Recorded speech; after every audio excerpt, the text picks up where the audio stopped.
The second accuser of Herschel Walker in abortion-related matters has come out with new details, apparently angered by the fact that when Jane Doe originally came out with her claims about him pressuring her, apparently, to have an abortion back in the 90s, she said that she told the truth and he denied that he knew that I existed. So here comes more information. So her new evidence of the relationship includes a voicemail recording in which Walker was purported to say to her, "This is your stud farm calling, you big sex puppy, you." I liked dogs all of my life up until right now. That was the end of it. I don't like them anymore. Jane Doe also read out a letter which she said had been written by Walker to her parents. "I do love your daughter and I'm not out to hurt her. She has been a strong backbone for me through all of this," which I know might seem damning and it might seem like strong evidence. However, it is alleged to have been written by Herschel Walker, so just on its face, I would question whether that's possible.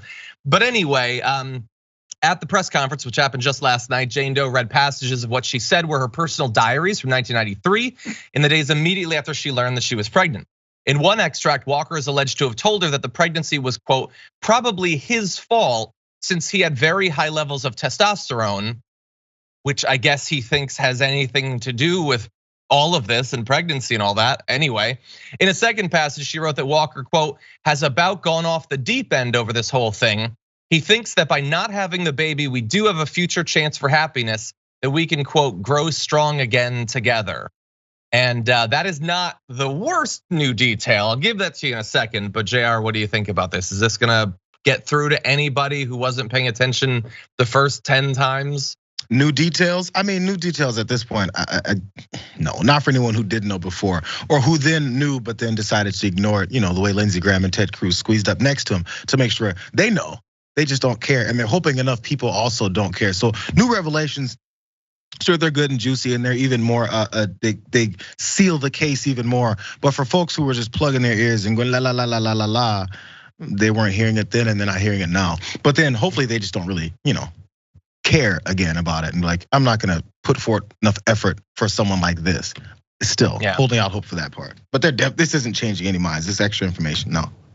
Maybe not. Well, she says, "Do you have the guts to meet with me in person, in public, look me in the eye and tell me to my face that you don't know me and that none of what I said is true?" Which is strong. Now, obviously, again, it's not impossible that these allegations are not true, in which case, I guess it's easy to say that if you're making it up, but she's got a lot of contemporaneous information, including a sworn signed statement by a friend who said, "We talked about this in 1993. And by the way, she said that during the period where he was pressuring her to have an abortion, it included, quote, multiple conversations in which he spoke about threats to me and the baby if I went through with the pregnancy. Those threats, she said, included vague references to his own personal safety, as well as threats of committing suicide." Jesus. I mean, it doesn't get any and so someone's manipulative. Put yourself in that person's position. You're now pregnant. You're trying to figure this whole thing out. This person says he's gonna kill himself over it, and then you have to try and figure out how to go about this. There's the mental things that you have to then probably sleepless nights you go through are just ignored in this process because again, it's about him trying to get into office. Yeah. But he's destroying people's lives, including, as we heard from his kid, his family. Yeah, just you big sex puppy, you. And by the way, a guy who apparently was constantly shocked by people getting pregnant refers to himself as the stud farm. That is a reference to the practice where you bring in a horse to impregnate another horse.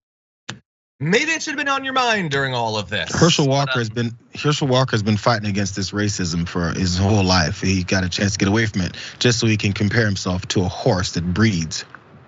Yeah, and I'm sure he's faced a lot of racism in his life, but now he's denying that so that people like Lindsey Graham will like him.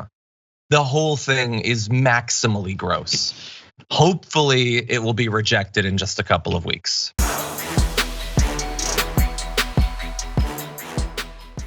Check out the Damage Report podcast each day, wherever you get your podcasts, whether Pocket Casts or Stitcher or iTunes. You can join me as I give you the news and stories you want, with a range of co-hosts and interview guests jumping in on the fun each day. Again, that's the Damage Report, wherever you get your podcasts. And if you get them at iTunes, don't forget to rate and review. Sometimes I'll read them live on the show.